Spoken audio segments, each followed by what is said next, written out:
ಇಲ್ಲಿ ಮಹಾಭಾರತದಲ್ಲಿ ಅನೇಕ ಪರ್ವಗಳನ್ನು ಇಟ್ಟಿದ್ದಾರೆ.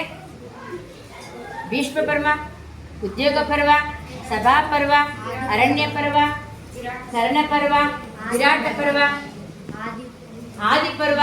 ನಿಮಗೆ ಆ ಪರ್ವಗಳನ್ನು ನಾನು ಕಪ್ಪೋಲಿಗೆ ಮೇಲೆ ಬರೆದು ನಿಮಗೆ ತೋರಿಸಿದ್ನಲ್ವ, ಹೇಳಿದ್ದೀನಿ. ಈಗ ಈ ಅಭಿಮನ್ಯುವಿನ ಪರಾಕ್ರಮ ಅಂತಕ್ಕಂಥ ಪದ್ಯದ ವಿವರಣೆಯನ್ನ ಹೇಗೆ ಕೊಟ್ಟಿದ್ದಾರೆ ಕುಮಾರವ್ಯಾಸರು ಅಂತಕ್ಕಂಥದ್ದನ್ನ ಒಂದು ಹೋಲಿಕೆಯ ಮೂಲಕ ಇಲ್ಲಿ ಹೇಳ್ತಾ ಹೋಗ್ತಾರೆ. ಜನಪನಂಗ್ರಿಗೆ ಮಣಿದು, ಇಲ್ಲಿ ಜನಪ ತಂದೆಯ ಸಮಾನರಾಗಿರ್ತಕ್ಕಂಥ ಧರ್ಮರಾಯ, ಅಂಗ್ರಿ ಅಂದ್ರೆ ಪಾದಗಳಿಗೆ, ಮಣಿದು ಅಂತಂದ್ರೆ ನಮಸ್ಕಾರವನ್ನ ಮಾಡಿ. ಯಾರು ನಮಸ್ಕಾರ ಮಾಡೋದು? ಅಭಿಮನ್ಯು. ಕೈ ಮುಗಿದು, ಕೈ ಮುಗಿತಾ ಇದ್ದಾರೆ ಪಾದಗಳಿಗೆ. ಎನಗೆ ಅಂದ್ರೆ ನನಗೆ, ಬೆಸಸೈ, ಬೆಸಸೈ ಅಂತಂದ್ರೆ ಆಶೀರ್ವಾದ ಮಾಡು. ಬೊಪ್ಪ, ಬೊಪ್ಪ ಅಂದ್ರೆ ತಂದೆ ಸಮಾನವಾಗಿರ್ತಕ್ಕಂಥ ದೊಡ್ಡಪ್ಪ, ನನಗೆ ಆಶೀರ್ವಾದವನ್ನ ಮಾಡು.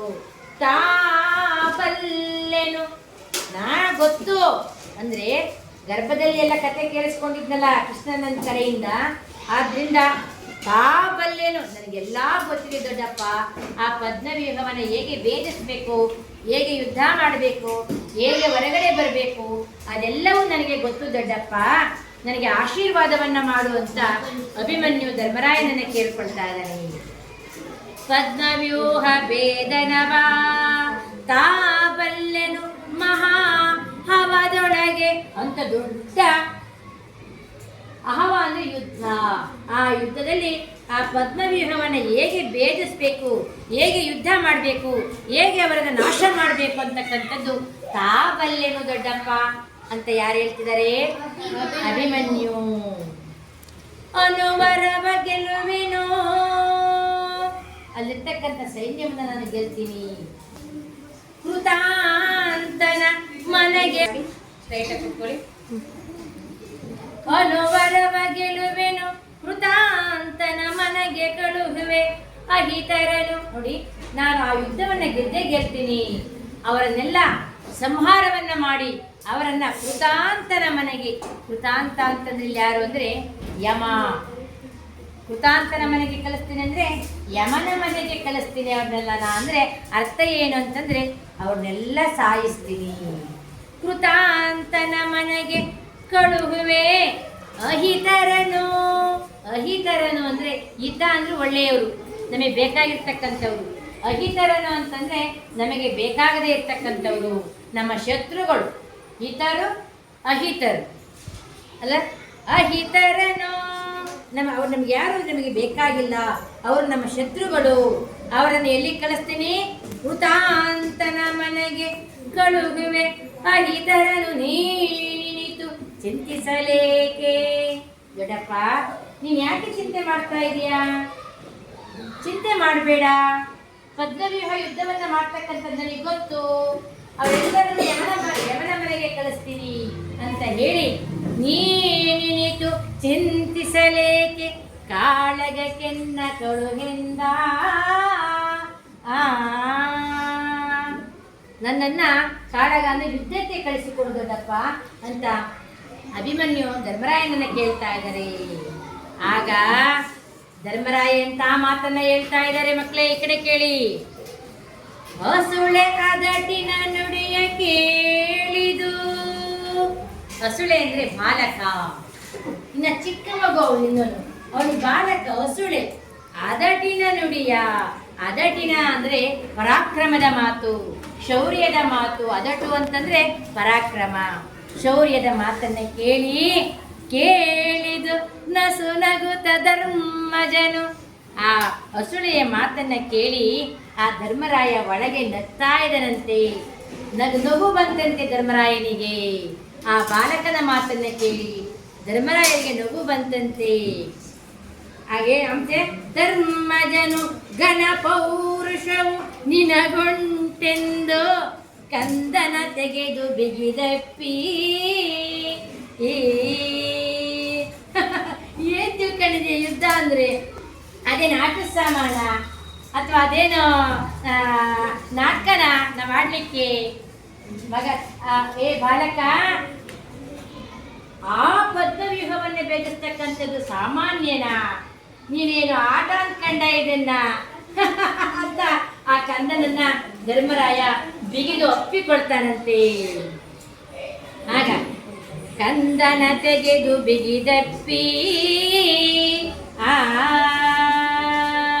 ಮುಂದೆ ಎಂತ ಮಾತು ಹೇಳ್ತಿದ್ದಾರೆ ಅಂದ್ರೆ, ಶಿಶುವು ನೀನೆಲೆ ಮಗನೇ. ಏ ಅಭಿಮನ್ಯು, ನೀನಿನ್ನು ಶಿಶು ಕಣಪ್ಪ, ನೀನಿನ್ನು ಬಾಲಕ ಕಣಪ್ಪ, ನೀನಿನ್ನು ಕಾದುವರು ಅಸಮ ಬಲರು ಕಣ. ನಿನ್ನೊಡನೆ ಯುದ್ಧ ಮಾಡ್ತಕ್ಕಂಥವ್ರು ಎಂಥವ್ರು ಗೊತ್ತಾ? ವೀರಾದಿ ವೀರರು, ಅಸಮ ಬಲರು. ಅಲ್ಲಿ ಕರ್ಣ ಇದ್ದಾರೆ, ಜಯದ್ರಥ ಇದ್ದಾರೆ, ಸೈಂಧವ ಇದ್ದಾರೆ, ದ್ರೋಣ ಇದ್ದಾರೆ, ಭೀಷ್ಮ ಇದ್ದಾರೆ, ಕೃಪಾ ಇದ್ದಾರೆ ಅಲ್ವಾ? ಇವರೆಲ್ಲ ಎಂಥರು? ಅಸಮ ಬಲರು ಕಣ. ನಿನಗೆ ಗೊತ್ತಿಲ್ಲ ಅಂತ ಹೇಳ್ತಾರೆ. ಅಸಮ ಬಲರು ಕಣ ಮಹಾರಥರ. ಮಹಾರಥರವರು ಎಂಥರವರು? ಮಹಾರಥರವರು. ಅವರ ವಸುಗೆ ಏನು ಅಂದರೆ ಆ ಬಾಣ ಪ್ರಯೋಗವನ್ನ ನೀನೆಂದು ಸೈರಿಸಲಾಪೆ ಕೇಳೆಂದ.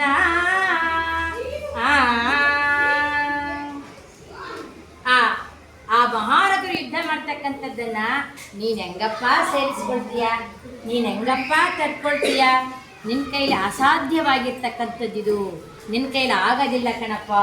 ಮಹಾರಥರು ಅವರ ಬಾಣ ಪ್ರಯೋಗವನ್ನು ನೀನು ಹೆಂಗೆ ಸೈರಿಸಲಾಪೆ, ನೀನು ಹೆಂಗೆ ತಡ್ಕೊಳ್ತೀಯ ಅಂತಕ್ಕಂಥ ಮಾತನ್ನು ಧರ್ಮರಾಯರು ಹೇಳ್ತಾ ಇದ್ದಾರೆ. ಯಾರಿಗೆ? ಅಭಿಮನ್ಯುವಿಗೆ ಧರ್ಮರಾಯ ಹೇಳ್ತಾ ಇದ್ದಾರೆ. ಮುಂದೆ ನೋಡೋಣ.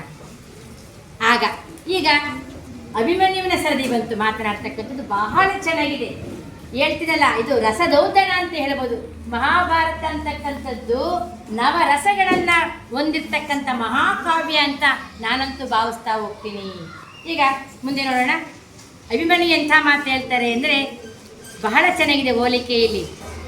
ಬಿಡು ಮರೀಚಯ ತೊರೆಗೆ,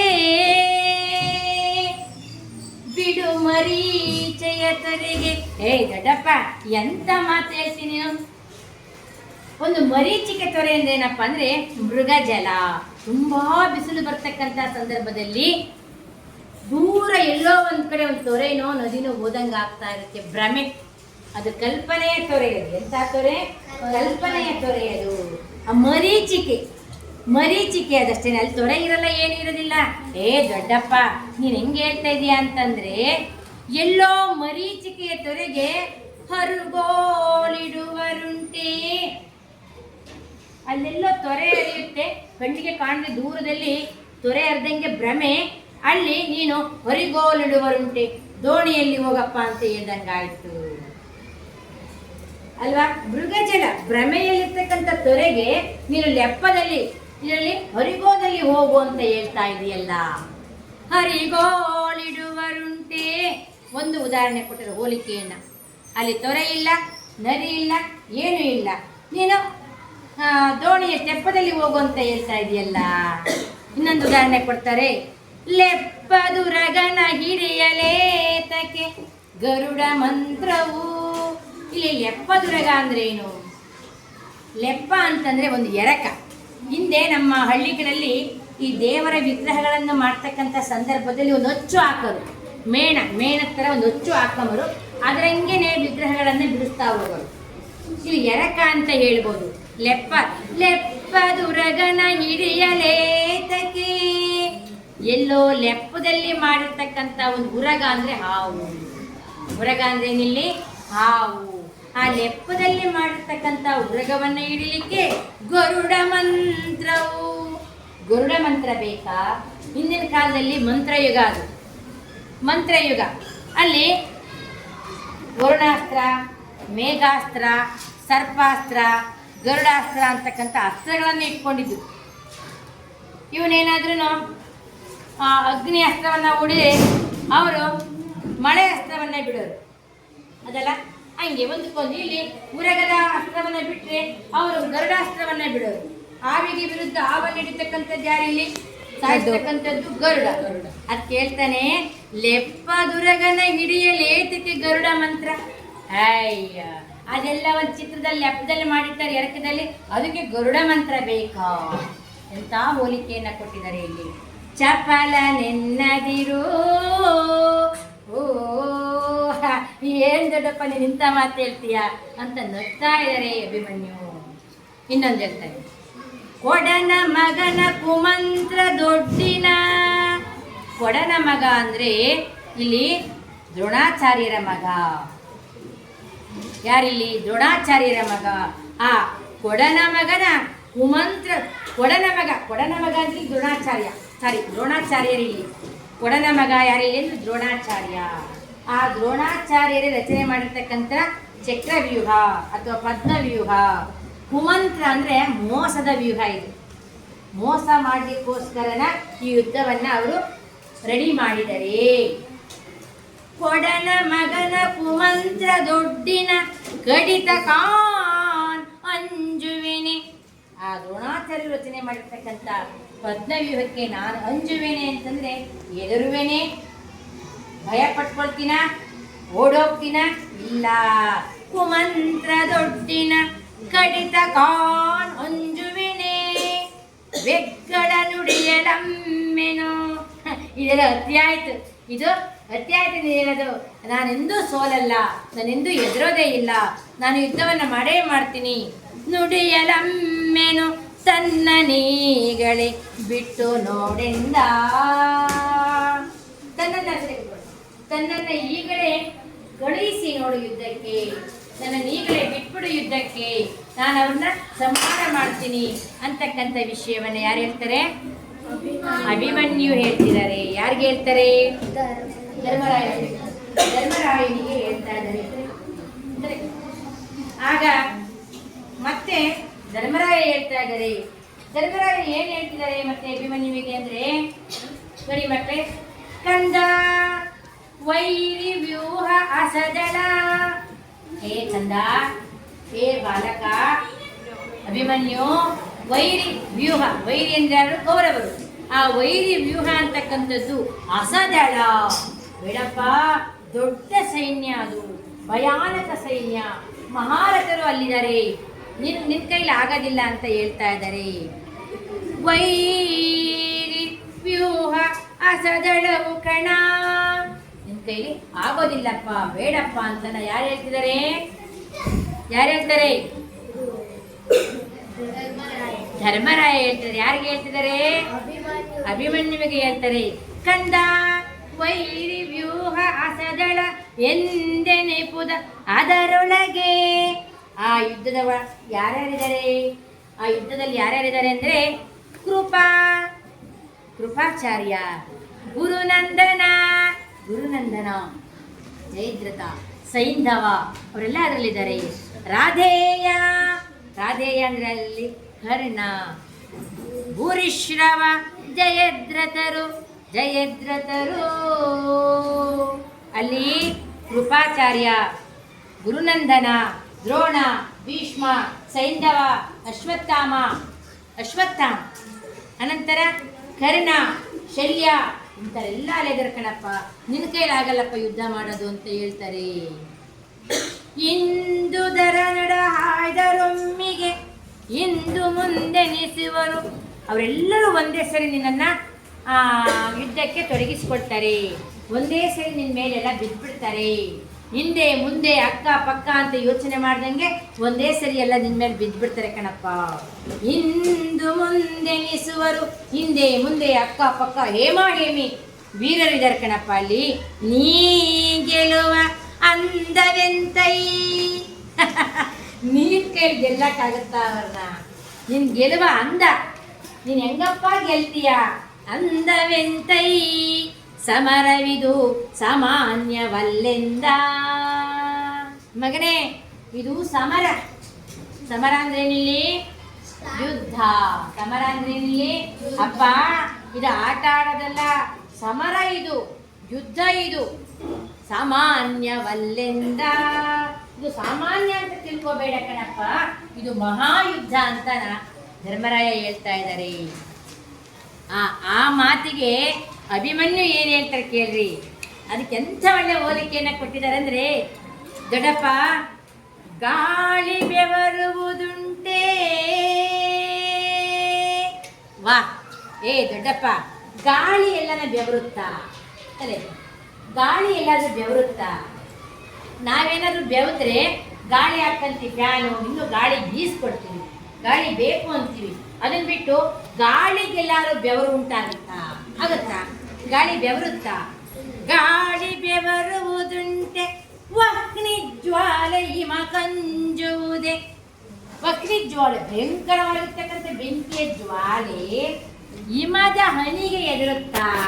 ಮಕ್ಕಳೇ, ಭಯಂಕರವಾದ ಅಗ್ನಿ ಜ್ವಾಲೆ ಹಿಮದ ಮಂಜಿನ ಹನಿಗಳಿಗೆ ಎದುರುತ್ತಾ? ಎದುರುತ್ತಾ? ಇಲ್ಲ. ಹಿಮ ಕಂಜುವುದೇ, ಅಂಜುವುದೇ ಅಂದರೆ ಎದುರುವುದು. ಮಂಜಿನ ಮೇಲು ಗಾಳಿಗ ಉಂಟೆ ಬಲು ಬೇಸಿಗೆಯ ಬಿಸಿಲೊಳಗೆ. ಆ ಮಂಜಿನ ಮೇಲೆ ಯುದ್ಧ ಮಾಡೋಕ್ಕಾಗತ್ತಾ? ಮಂಜು ಮತ್ತು ಬೆಂಕಿ ಇಬ್ರು ಯುದ್ಧ ಮಾಡೋಕ್ಕಾಗತ್ತಾ? ಇಲ್ಲ. ಅದು ಬೇಸಿಗೆಯಲ್ಲಿ ಎಲ್ಲಾದ್ರೂ ಬೆಂಕಿ ಹತ್ಕೊಂಡು ತಂದ್ರೆ ಆರ್ಸಕ್ಕಾಗೋದಿಲ್ಲ. ಉರು ಬಿಸಿಲಿಗೆ ಸುಟ್ಕೊಂಡು ಹೋಗ್ತಾ ಇರುತ್ತೆ. ಸಾಮಾನ್ಯ ಬೇಸಿಗೆಯಲ್ಲಿ ಅಲ್ಲಿ ಇಲ್ಲಿ ಸುಟ್ಟೋಯ್ತು ಅಂತ ಕೇಳಿ ಬರ್ತೀವಿ ನಾವು. ಅಂತಪ್ಪ ಬೇಸಿಗೆಯಲ್ಲಿ ಮಂಜಿನ ಮೇಲೆ ಯುದ್ಧ ಮಾಡೋಕ್ಕಾಗುತ್ತಾ? ಇಲ್ಲ.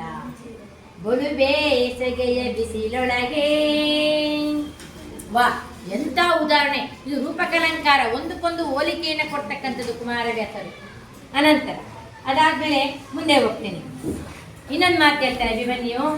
ಬಾಲನಿವನೆನ್ನದಿರು. ದೊಡ್ಡಪ್ಪ ಮಾತ್ಮಾತ್ಕು ನನ್ನನ್ನ ಚಿಕ್ಕವ ಬಾಲಕ ಅಂತ. ಬಾಲನಿವ ಎನ್ನದಿರು ದುಗುಡವ ತಾಳಲಾಗದು ಬೊಪ್ಪ. ನೀನು ಈ ಥರ ಚಿಂತಾಕ್ರಾಂತರಾಗಿ ಕೂತ್ಕೊಂಡಿರ್ತಕ್ಕಂಥದ್ದನ್ನ ನನ್ನ ಕೈಯಲ್ಲಿ ನೋಡೋಕ್ಕಾಗೋದಿಲ್ಲ. ನೀವು ಚಿಂತಾಕ್ರಾಂತರಾಗಿ ತಲೆ ಮೇಲೆ ಕೈ ಹೊತ್ಕೊಂಡು ಕೂತ್ಕೊಂಡಿರೋದನ್ನ ನನ್ನ ಕೈಯಲ್ಲಿ ನೋಡೋಕ್ಕಾಗೋದಿಲ್ಲ. ಬೊಪ್ಪ ನಿಮ್ಮ ಅಡಿ ಆಲಿಗಳಿಗೆ. ವಾ, ನಿಮ್ಮಡಿ ಅಂದರೆ ನಿಮ್ಮ ಅಡಿ ಅಂದರೆ ಪಾದಗಳು. ನಿಮ್ಮ ಪಾದಗಳಿಗೆ, ಅಡಿಯಾಲಿಗಳಿಗೆ ಔತಣ ಅಂದರೆ ಒಳ್ಳೆಯ ಊಟ. ನಿಮ್ಮ ಅಡಿ ಆಲಿಗಳು ಅಂದರೆ ಕಣ್ಣುಗಳು. ಆಲಿಗಳಂದ್ರೆ ಏನಿಲ್ಲಿ? ಕಣ್ಣುಗಳು. ನಿಮ್ಮ ಕಣ್ಣುಗಳಿಗೆ ಔತಣವ ನಿಕ್ಕುವೆ ನೊರಸಿ. ಇಡೀ ಆ ಸೈನ್ಯವನ್ನ ನಾಶ ಮಾಡಿ ನಿಮ್ಮ ಕಣ್ಣುಗಳು ಅದನ್ನು ನೋಡಬೇಕು. ಕಣ್ಣಿಗೆ ಊಟ ಅಂದರೆ ನೋಡೋದು ಅಲ್ಲೇನಪ್ಪ? ಅಲ್ಲ, ಕಿವಿಗೆ ಊಟ ಅಂದರೆ ಕೇಳೋದು, ಹೊಟ್ಟೆಗೆ ಊಟ ಅಂದರೆ ಊಟ ಮಾಡೋದು, ಗೊತ್ತಲ್ಲ? ಈ ಕಣ್ಣು ತುಂಬಿಸ್ಕೋಬೇಕು ನೀವು ನೋಡಿ. ಇಡೀ ಕೌರವರ ಸೈನ್ಯ ನಾಶ ಆಗಿರ್ತಕ್ಕಂಥದ್ದನ್ನ ನೀವು ನೋಡಿ ನಿಮ್ಮ ಕಣ್ಣಿಗೆ ಊತಣ ಆಗಬೇಕು. ಊಟ ಆಗ್ಬೇಕಂದ್ರೆ ಏನಂತ? ನಿಮ್ಮ ಕಣ್ಣುಗಳು ನೋಡಬೇಕು ನೀವು ಆ ಯುದ್ಧವನ್ನ ಅಂತ ಹೇಳ್ತಾನೆ. ನಿಮ್ಮಡಿ ಆಲಿಗಳಿಗೆ ಔತಣವ ಇಕ್ಕುವೆ ಒರಸಿ ರಿಪುಬಲವ. ರಿಪುಬಲ ಅಂದ್ರೆ ಶತ್ರುಗಳ ಬಲ. ಶತ್ರುಗಳ ಬಲವನ್ನ ಸಂಪೂರ್ಣ ನಾಶ ಮಾಡಿ ನೀವು ಕಣ್ಣಾರೆ ನೋಡುವಂತೆ ನಾನು ಮಾಡ್ತೀನಿ ದೊಡ್ಡಪ್ಪ. ವಾ ವಾ. ಇನ್ನ ಕೊನೆ ಪದ್ಯ. ಹರಿಬಲವ ನೀ ಖಂಡಿಗೆಳೆ. ಆಗ ಧರ್ಮರಾಯನಿಗೆ ಒಂದು ಸ್ವಲ್ಪ ಧೈರ್ಯ ಬಂತು. ಎಲ್ಲ ಈ ಎಷ್ಟು ಹೇಳಿದ್ರೆ ನೀವು ಕೇಳಲ್ವಲ್ಲ, ಏನು ಮಾಡೋದು, ನನಗೆಲ್ಲ ಗೊತ್ತು ಅಂತ ಹೇಳ್ತಿದ್ದಾನೆ ಎಂದು ಲಾಸ್ಟಿಗೆ ಧರ್ಮರಾಯ ಒಪ್ಕೊಳ್ತಾರೆ. ವಿಧಿನೇ ಇಲ್ಲ ಇಲ್ಲಿ. ಏನು ಹೇಳ್ತಾರೆ? ಹರಿಬಲವ, ಶತ್ರುಗಳ ಸೈನ್ಯವನ್ನ. ಹರಿ ಎಂದು ಶತ್ರು, ಬಲ ಅಂದರೆ ಸೈನ್ಯವನ್ನ. ನೀ ಖಂಡಿಗೆಳೆ ನಾಶ ಮಾಡು. ಖಂಡಿಗೆಳೆ ಅಂದ್ರೆ ಇಲ್ಲಿ ನಾಶ ಮಾಡು. ಮೋಹರ ಸಹಿತ ಇಡೀ ಸೈನ್ಯವನ್ನ ಸಹಿತ ನಾ ಬಗೆನು ನಡೆ ಎಂದರಸ ಅಭಿಮನ್ಯುವಿಗೆ. ನಡಿ ನಡಿ ನಡಿ, ಆಗಲಿ ನೀನು ಹೇಳ್ದಂಗೆ ಆಗಲಿ, ಹೋಗು, ಆ ಶತ್ರುಗಳ ಬಲವನ್ನು ನಾಶ ಮಾಡು, ನೀನು ನಡಿ, ಹೊರಡು ಅಂತ ಹೇಳಿ ಅರಸಹಿತ ನಾ ಬಗೆನು ನಡೆ ಎಂದರಸ ಎಂದು ಅರಸ ಇಲ್ಲಾರಿಲ್ಲಿ ಧರ್ಮರಾಯ ಅಭಿಮನ್ಯುವಿಗೆ ನೇಮವ, ನೇಮ ಅಂದರೆ ಆಜ್ಞೆಯನ್ನ ಕೊಟ್ಟ. ಆ ಧರ್ಮರಾಯ ಅಭಿಮನ್ಯುವಿಗೆ ನೇಮವ ಕೊಟ್ಟನಾ. ಹವಕೆ, ಹವ ಅಂದರೆ ಯುದ್ಧ, ಹವ ಅಂದರೆ ಇಲ್ಲಿ ಯುದ್ಧ. ಆ ಒಂದು ಯುದ್ಧಕ್ಕೆ ಧರ್ಮರಾಯ ಅಭಿಮನ್ಯುವಿಗೆ ಅಪ್ಪಣೆಯನ್ನ ಕೊಟ್ಟರು. ನೇಮವ ಕೊಟ್ಟನಾ ಹವಕೆ. ಲಾಸ್ಟಿಗೆ ಅಭಿಮನ್ಯು ಏನ್ ಮಾಡ್ತಾರೆ, ಜನಪನಂಗ್ರಿಗೆ ಮಣಿದು ದೊಡ್ಡಪ್ಪನ ಪಾದಗಳಿಗೆ ನಮಸ್ಕಾರವನ್ನ ಮಾಡಿ ಕೈ ಮುಗಿದು ಎನಗೆ ನನಗೆ ಬೆಸಸೈ ಆಶೀರ್ವಾದ ಮಾಡು ಬಪ್ಪ. ಧರ್ಮರಾಯ ದೊಡ್ಡಪ್ಪ ನಮಸ್ಕಾರ ಮಾಡಿದರೆ, ದೊಡ್ಡಪ್ಪ ನನಗೆ ಆಶೀರ್ವಾದವನ್ನ ಮಾಡು, ನಾನು ಯುದ್ಧಕ್ಕೆ ಹೊರಡ್ತಾ ಇದ್ದೀನಿ ಅಂತ ಹೇಳ್ತಾ ಇದ್ದಾನೆ ಅಭಿಮನ್ಯು. ಬಪ್ಪ ತಾ ಬಲ್ಲೆನು, ನನಗೆ ಎಲ್ಲ ಗೊತ್ತೈತ್ ಬಿಡು. ಮಹಾ ಹವದೊಳಗೆ, ಮಹಾಯುದ್ಧದಲ್ಲಿ, ಮಹಾ ದೊಡ್ಡ ಯುದ್ಧ ಅದು, ಆ ಯುದ್ಧದೊಳಗೆ ಪದ್ಮವ್ಯೂಹ ಭೇದನವಾ. ಹೇ ದೊಡ್ಡಪ್ಪ, ಆ ಪದ್ಮವ್ಯೂಹ ಭೇದನವನ್ನ ಹೇಗೆ ಭೇದಿಸ್ಬೇಕು ಅಂತಕ್ಕಂಥದ್ದು ನನಗೆಲ್ಲ ಗೊತ್ತು, ನೀನು ಆಶೀರ್ವಾದವನ್ನು ಒಂದು ಮಾಡು ಸಾಕು ಅಂತ ಹೇಳಿ ಆ ದೊಡ್ಡಪ್ಪನ ಆಶೀರ್ವಾದವನ್ನು ಪಡೆದುಕೊಂಡು ಅಭಿಮನ್ಯು ಯುದ್ಧಕ್ಕೆ ಹೊರಡ್ತಾ ಇದ್ದಾನೆ ಅಂತಕ್ಕಂಥ ಕವಿತೆಯನ್ನು ನಿಮಗೆ ಇಟ್ಟಿರ್ತಕ್ಕಂಥದ್ದು. ತುಂಬ ಇದೊಂಥರ ರಸದೌತಣ ಅಂತ ಹೇಳ್ಬೋದು. ಇಲ್ಲಿ